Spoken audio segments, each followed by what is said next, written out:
Hello বন্ধুরা, কেমন আছো তোমরা? আশা করি ভালো আছো। আমি তোমাদের সুচরিতা দি। আমার হেসেলে হয়েছে আজকে ডিমের পোচ কারি।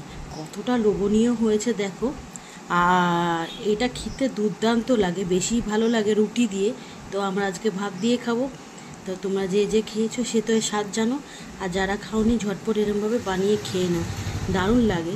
যেমন ডিমের কষা করে তেমনই করে এটা, করে আস্তে আস্তে ডিমগুলো ফাটিয়ে উপর থেকে দিয়ে দিতে হয়, মশলার উপরে দিয়ে ঢাকা চাপা দিয়ে সিম করে দিতে হয় আঁচ।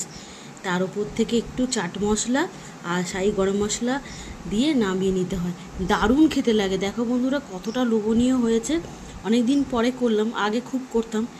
আর আজকাল এরকম ডিম কষা, ডিমের ঝোল, ডিমের অমলেট কারি এগুলো করেছি। আজকে করে ফেললাম ডিমের পোচ কারি। তো কেমন লাগলো ভিডিওটা কমেন্ট করে জানিও। সবাই ভালো থেকো, সুস্থ থেকো। দেখা হবে অন্য কোনো রেসিপি নিয়ে, অন্য কোনো ভিডিওতে। টাটা।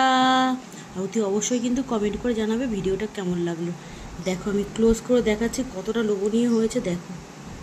তাই না বন্ধুরা?